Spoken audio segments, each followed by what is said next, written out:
Have you ever felt forgotten? Have you ever wondered why bad things happen to good people? What if the worst day of your life was actually the beginning of something greater than you could imagine? This is the incredible story of Joseph, a young dreamer who was betrayed by his own brothers, sold into slavery, thrown into prison, and yet rose to become one of the most powerful men in the world. It is a story of pain and purpose, betrayal and forgiveness, and how God can turn even the darkest moments into something beautiful.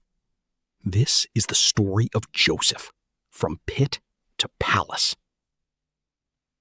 Long ago, in the land of Canaan, there lived a man named Jacob. Jacob had 12 sons, but one son held a special place in his heart. His name was Joseph. Joseph was born to Jacob in his old age, and because of this, Jacob loved him deeply. To show his affection, Jacob gave Joseph a beautiful robe, richly decorated, and unlike anything his brothers owned. But the gift created a problem. Joseph's brothers saw how much their father favored him, and jealousy began to grow in their heart. Day after day, that jealousy became stronger. Then Joseph began having unusual dreams. One morning, he gathered his brothers and said, "Listen to this dream I had. We were tying bundles of grain in a field. Suddenly, my bundle stood upright, while all of yours gathered around and bowed down to mine." His brothers were furious. "Do you think you will rule over us someday?" they asked. But Joseph had another dream. This time, the sun, the moon, and 11 stars bowed down before him. Even Jacob was surprised by what he heard. Joseph didn't fully understand the meaning of these dreams, but God was revealing something extraordinary about his future. The problem was that his brothers hated the dreams, and they hated Joseph even more. One day, Joseph's brothers were far from home, tending their father's flocks. Jacob asked Joseph to check on them. Obediently, Joseph set out on the long journey. As his brothers saw him approaching in the distance, anger filled their hearts. "Here comes the dreamer," they sneered. "Let's get rid of him." They began plotting to kill him. But one brother, Reuben, convinced them not to shed Joseph's blood. Instead, they grabbed him, ripped off his special robe, and threw him into a deep, empty pit. Imagine Joseph's fear. One moment, he was walking peacefully toward his brothers. The next, he was trapped in darkness, abandoned by the very people who should have protected him. As Joseph cried out for help, his brothers sat down to eat. Then a caravan of traders passed by on its way to Egypt. An idea formed. Why leave Joseph in the pit when they could sell him? For 20 pieces of silver, Joseph was sold as a slave. The traders carried him away toward Egypt. Meanwhile, his brothers dipped his robe in animal blood and brought it to their father. Jacob recognized the robe immediately. Believing Joseph had been killed by a wild animal, he mourned deeply. But Joseph was still alive. His journey was only beginning. Joseph arrived in Egypt as a slave. Everything he had known was gone. His family, his home, his freedom. His dreams must have seemed impossible. Yet, even in this difficult place, God was with him. Joseph was purchased by Potiphar, an important officer serving Pharaoh, the king of Egypt. Joseph worked diligently in Potiphar's household. He was honest, responsible, and trustworthy. Soon Potiphar noticed that everything Joseph touched seemed to prosper. Before long, Joseph was placed in charge of the entire household. For the first time since leaving home, life seemed to be improving.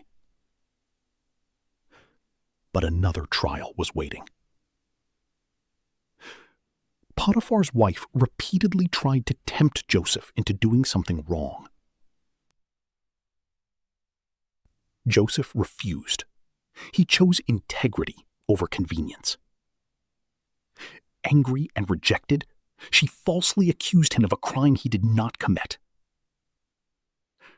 Potiphar believed the accusation.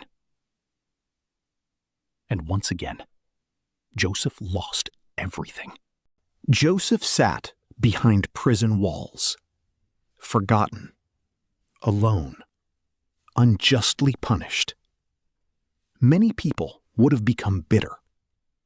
Many would have given up.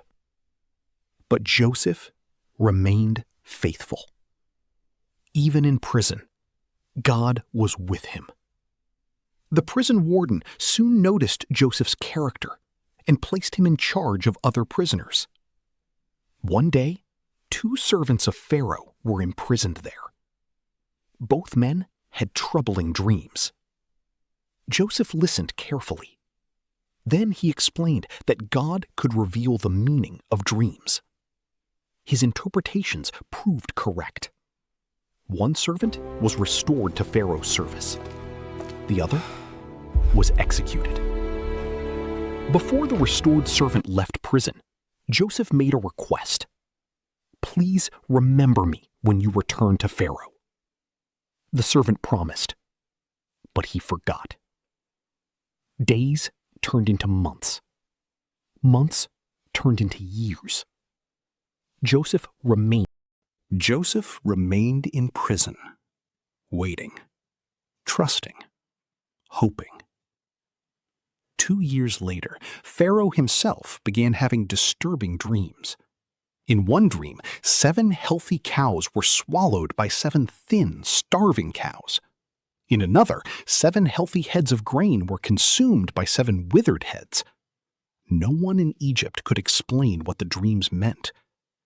Then Pharaoh's servant suddenly remembered Joseph. "There is a man in prison who can interpret dreams," he said. Joseph was immediately brought before Pharaoh. Standing before the most powerful ruler in Egypt, Joseph remained humble. "The interpretation belongs to God," he said. Then Joseph explained the dreams. 7 years of abundance were coming to Egypt. After that, 7 years of terrible famine would strike the land.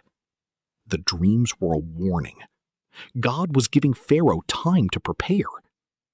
Joseph advised Pharaoh to store food during the years of plenty. Pharaoh was amazed. He recognized wisdom and understanding in Joseph. Then he made an astonishing decision. "There is no one wiser than you," Pharaoh declared. "You shall oversee this plan." In a single day, Joseph went from prisoner to ruler. Only Pharaoh himself held greater authority. The dreamer from the pit had arrived at the palace. Just as Joseph predicted, 7 years of abundance came first. Food was gathered and stored throughout Egypt. Then the famine arrived. It spread across many lands. Soon, people everywhere were hungry, including Joseph's family back in Canaan. When Jacob heard there was grain in Egypt, he sent his sons to buy food. The brothers traveled to Egypt and appeared before the governor responsible for distributing grain. They did not recognize him, but Joseph recognized them immediately. The brothers bowed before him, and suddenly Joseph remembered his childhood dreams. The dreams God had given him years before were finally coming true. Joseph tested his brothers over time. Had they changed? Were they still the same?